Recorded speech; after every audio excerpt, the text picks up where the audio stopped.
다양한 사회 문제를 다루는 키워드 포착. 오늘은 이승희 기자와 함께합니다. 이 기자 어서 오세요. 네, 안녕하세요. 키워드 포착의 이승희 기자입니다. 네, 오늘의 키워드는 무엇인가요? 네, 오늘 제가 제시할 키워드는 미세먼지입니다. 준비된 영상 먼저 보시죠.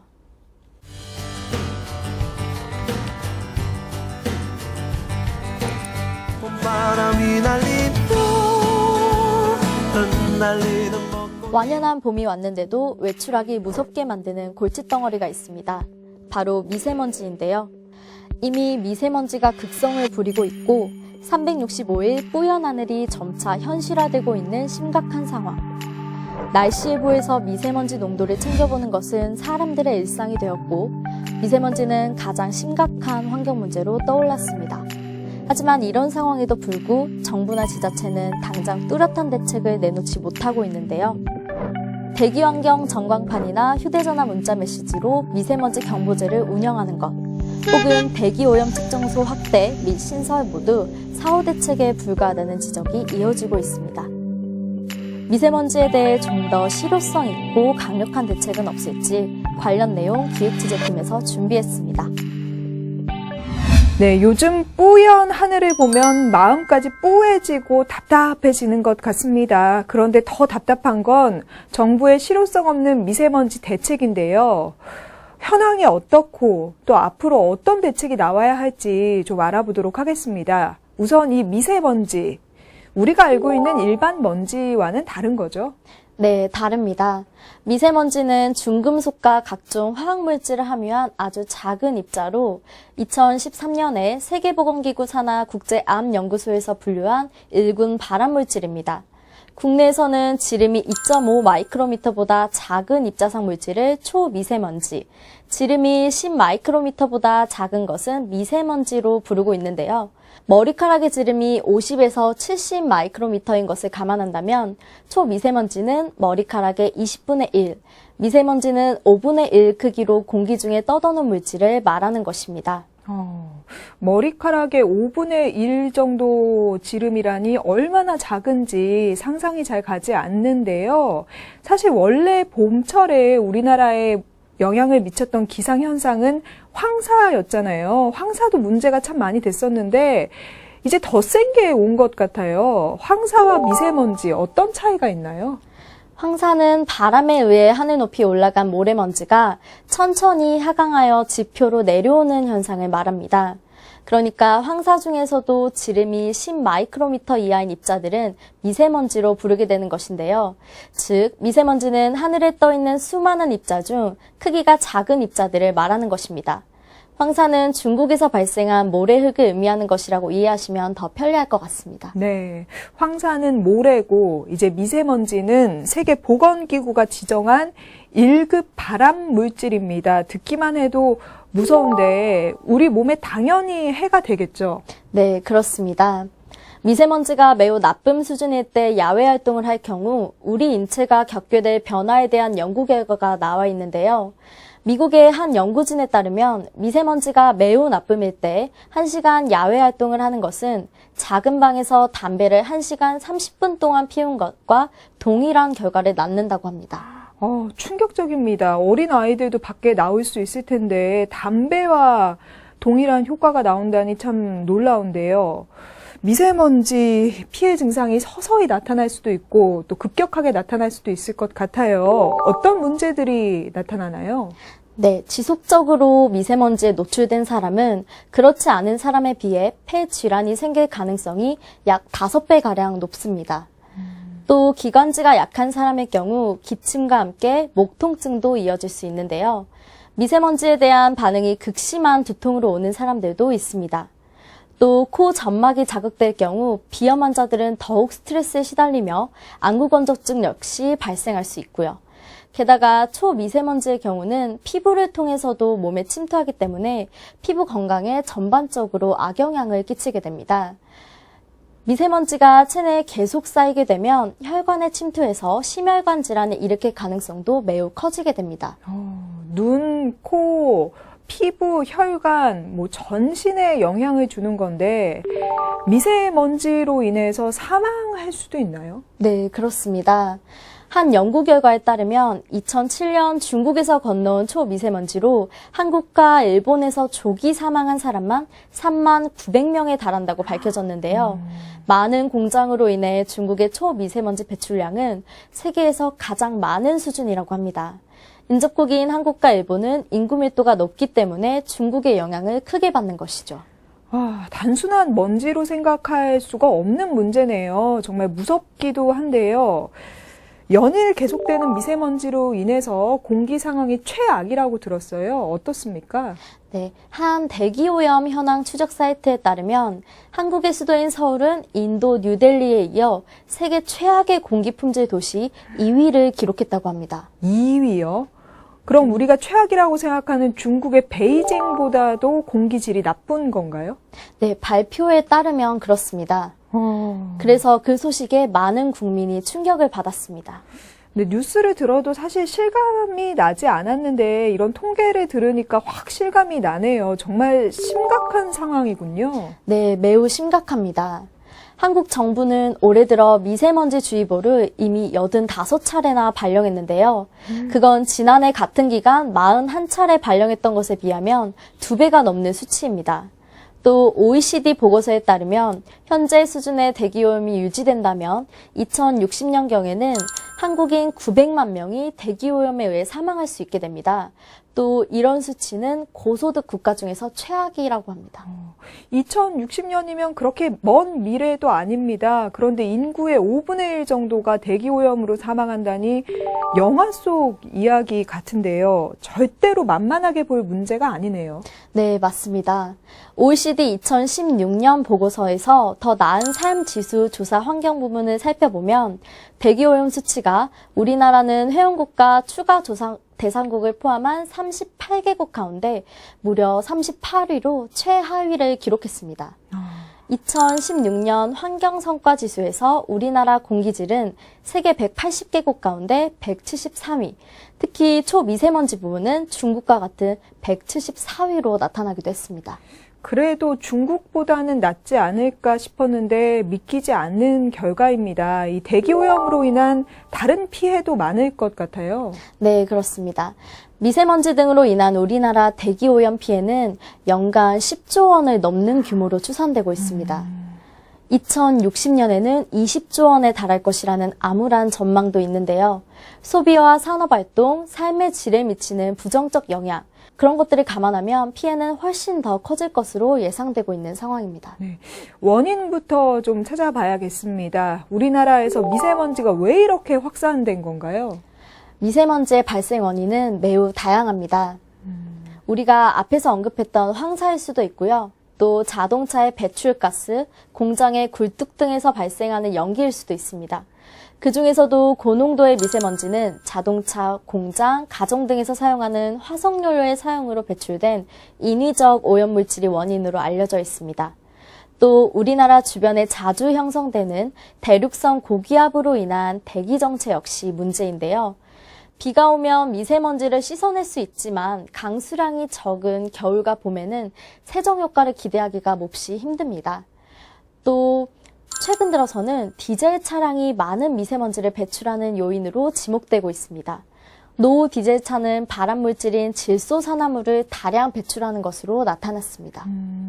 원인이 다양하네요. 그런데 정부는 중국 탓만 하고 있습니다. 사실 저도 그래서 중국에서 넘어오는 걸로만 알고 있었거든요. 어느 정도 중국 탓이 있는 건가요? 네, 그 부분과 관련해서 정부는 환경단체와 입장차를 좀 보이고 있습니다. 정부는 미세먼지의 80%가 중국 등 외국에서 유입되는 것이라고 발표했는데요. 그러나 한 환경단체의 조사 결과는 좀 다르게 나왔습니다. 그 단체는 한국의 미세먼지 중 중국에서 유입되는 양의 추정치는 약 30%라고 발표했습니다. 네, 차이가 큽니다. 하지만 정부 말을 믿는다 해도 중국 탓만 해서 손을 놓고 있을 수도 없고요. 또 환경단체의 말을 믿는다면 그 주범이 뭔지 좀 찾아야 할 것 같거든요. 어떤 게 문제인 겁니까? 한 연구 결과에 따르면 차량 배출가스와 건설 산업 현장에서 발생하는 미세먼지가 주범으로 전해졌습니다. 또 발전소도 원인으로 지목됐는데요. 우리나라는 이미 53개의 석탄 발전소가 가동되고 있는 상황입니다. 2025년까지 10기가 노후화에 따라 폐쇄될 것을 대비해서 향후 5년 이내에 20기를 추가 건설할 계획인데요. 우리나라에서 생산되는 에너지의 40%가 화석 연료 연소에서 얻는 만큼 이산화탄소와 스모그가 주 원인으로 꼽히고 있습니다. 어찌되었든 우리 내부의 문제를 해결을 하든 방법을 세워야 할 텐데 정부는 일단 외부 환경 탓만 하고 있습니다. 지금까지 내놓은 대책은 있나요? 네, 있습니다. 지난해 6월 정부는 미세먼지 대책을 내놓았습니다. 정부가 내놓은 대책으로는 고등어나 삼겹살 등 직화구이 저감 시설을 지원하고 노후 경유차 수도권 운행을 제한하는 것 등이었는데요. 또 경유 택시를 도입하고 30년 이상 된 노후 화력 발전소 10기를 폐지하겠다는 방안도 있었습니다. 그러나 전문가들은 이 같은 방안은 미세먼지를 근본적으로 줄일 수 없는 실효성 있는 대책과는 전혀 거리가 먼 해결책이라고 분석했습니다. 네, 저도 당시 기억이 나는데 고등어 직화구이를 원인으로 지목해서 좀 비아냥을 받기도 하고 그랬던 것 같아요. 근본적으로 해결하기 위해서는 외부 요인과 국내의 미세먼지 배출원을 함께 해결해야 하겠죠? 네, 그렇습니다. 함께 해결하는 게 맞는데요. 국내에서 발생하는 미세먼지가 결코 적지 않기 때문입니다. 국내 미세먼지 주요 배출 원인인 교통 부분과 석탄 화력 발전소에 대한 실효성 있는 대책 마련이 굉장히 필요한 상황입니다. 또 현재 상황에서 문제가 되는 또 다른 부분이 바로 기준에 관련된 것인데요. 기준에 대한 대책 역시 시급한 실정입니다. 기준에는 어떤 문제가 있나요? 네, 서울시 대기환경정보에 따르면 지난 3월 29일 서울 시내 초미세먼지 일평균 농도는 39 마이크로그램 퍼 큐빅미터를 기록했습니다. 국내 기준에 따르면 50 마이크로그램 퍼 큐빅미터 이내이기 때문에 정상 수치에 해당하는 셈입니다. 하지만 WHO 기준을 대입해보면 사정은 달라집니다. WHO에 따르면 초미세먼지 권고 기준은 일평균 25 마이크로그램 퍼 큐빅미터 이하입니다. 결국 이날 서울 시내 25개 구 측정소 중 WHO 공고안을 통과한 곳이 단 한 곳도 없었습니다. 그러니까 우리나라의 미세먼지 예보 등급 기준이 WHO와 비교를 하면 너무 느슨하다는 거죠? 네, 맞습니다. 한국의 미세먼지 예보 등급 기준은 좋은 수준이 0에서 30 마이크로그램 퍼 큐빅미터, 보통 수준이 31에서 80 마이크로그램 퍼 큐빅미터, 나쁨 수준이 81에서 150 마이크로그램 퍼 큐빅미터, 매우 나쁨 수준이 151 마이크로그램 퍼 큐빅미터 이상, 이렇게 총 4단계로 나뉘어져 있습니다. 다른 나라의 기준과도 차이가 있나요? 네, 연평균을 기준으로 했을 때 우리나라의 초미세먼지 환경 기준은 WHO뿐만 아니라 다른 나라에 비해 매우 느슨한 편입니다. 미국은 초미세먼지 기준을 지난 2012년 12 마이크로그램 퍼 큐빅미터 이하로 강화했고요. 일본도 15 마이크로그램 퍼 큐빅미터 이하로 규정하고 있습니다. 오직 한국만이 25 마이크로그램 퍼 큐빅미터 이하를 유지하고 있는 실정입니다. 물론 나라마다 차이가 있을 수는 있겠지만 이런 상황이라면 이제 국민들이 우리나라의 초미세먼지 기준을 믿기가 좀 어렵겠어요. 네, 실제로 국민들이 신뢰하지 못하고 있는 경우가 매우 많습니다. 강화된 외국 기준을 사용하는 국외 예보 애플리케이션을 사용하는 경우도 증가하고 있는데요. 시민들은 정부나 지자체에서 내놓은 미세먼지 측정값과 대책도 못 믿어하고 있는 상황입니다. 결국 스스로 자료를 찾아 공부하고 대비하고 있는 셈입니다. 네, 인터넷만 봐도 서로 정보를 교환하고 이런 모습이 심심치 않게 보이더라고요. 근데 우리나라는 왜 이렇게 미세먼지 기준을 높게 잡은 건가요? 네, 정부는 현재 우리나라의 대기환경 기준이 WHO의 4단계 기준 중 중간 단계인 잠정 목표 2에 해당한다고 주장하고 있습니다. 이는 공청회와 국내 초미세먼지 현황 등을 고려해 기준을 설정한 것이라고 부연했는데요. 무작정 WHO 기준으로 상향한다 하더라도 현실적으로 실효성이 있느냐는 지적이 나올 수 있으며 기준이 올라가면 초미세먼지 농도가 매일 나쁨 수준으로 기록돼 사실상 의미가 없다는 지적도 일고 있습니다. 지난 2013년 향후 초미세먼지 상황에 따라 환경 기준을 단계적으로 강화하겠다고 정부가 발표했는데요. 지난 5년간 기준은 제자리에 머물러 있었습니다. 5년간 얼마나 많은 변화가 있었는데 제자리에 머물러 있다니 현실과는 너무 동떨어져 보입니다. 다른 나라에 비해서 느슨한 규제를 좀 강화해야 되지 않을까요? 네, 맞습니다. 정부의 대기환경 기준은 정책 방향과 해결 의지를 판단하는 주요 지표가 되기 때문에 적극적인 조치가 필요합니다. 또 근본적으로 초미세먼지 원인 자체에 대한 규제 역시 매우 필요한 상황입니다. 또 이런 의문도 듭니다. 기준의 문제도 있지만 측정이 제대로 되는지도 좀 믿기 어려운데요. 측정값은 믿을만 합니까? 측정값과 관련해서 역시 논란이 많이 일고 있습니다. 아직 측정소가 완비되지 않아 전국적으로 턱없이 부족한 상황입니다. 경기도만 살펴봐도 경기 북부 관내에는 대기오염 측정소가 모두 17곳이 있어서 시, 군별로 한 곳에서 3곳씩을 보유하고 있는데요. 측정소가 있다고 해서 미세먼지와 초미세먼지를 모두 측정할 수 있는 것은 아닙니다. 더군다나 또 동단위로 나눠서 볼 때 아직도 턱없이 측정소가 부족한 상태입니다. 경기뿐 아니라 전북, 경남 등 전국적으로 측정소는 대부분 부족한 실태입니다.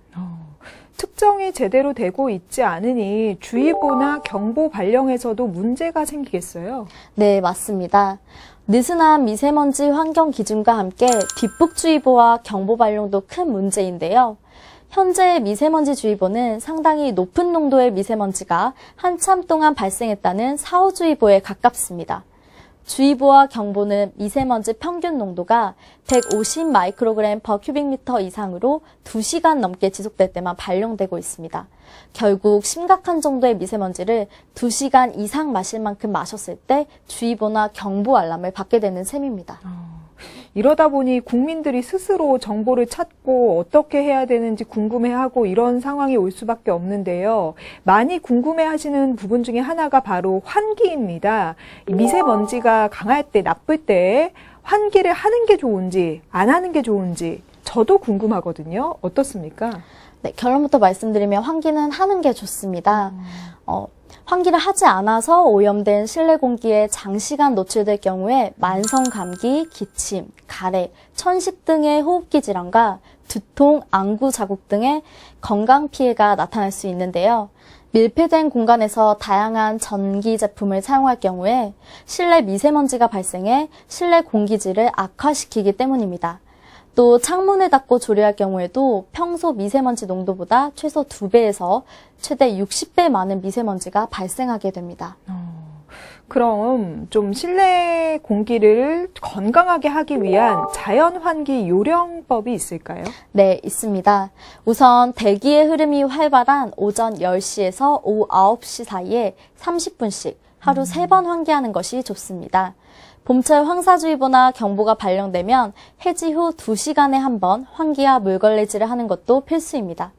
또 미세먼지 주의보나 경보가 발령되면 환기 횟수를 줄이고 3분 내외로 환기해야 합니다. 네, 최소한의 환기는 필요하다는 점 기억해 두시길 바라고요. 이렇게 우리가 공포에 떨어도 지금 가장 큰 문제는 무대책, 정부의 대책이 없는 것 아닙니까? 네, 그렇습니다.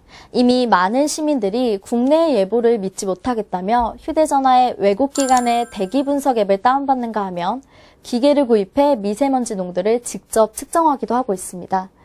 또 일부는 온라인 사이트를 중심으로 미세먼지 대책 촉구 집회를 갖는 등 자구책을 모색하고 있는데요. 지난 4월 2일에는 서울 광화문 광장에서 미세먼지의 위험성을 알리는 집회가 진행되기도 했습니다. 정부가 나서서 해결해 줘야 할 일들인데 시민들이 스스로 살 길을 찾아 나서고 있는 것입니다. 네, 잿빛 하늘과 마스크를 낀 시민들의 모습이 어느덧 일상이 됐습니다. 높고 푸르고 청명한 하늘이 자랑거리였던 우리나라가 어쩌다 이렇게 됐는지 안타까운 마음으로 오늘 키워드 포착 마칩니다. 이승희 기자 고맙습니다. 네, 감사합니다.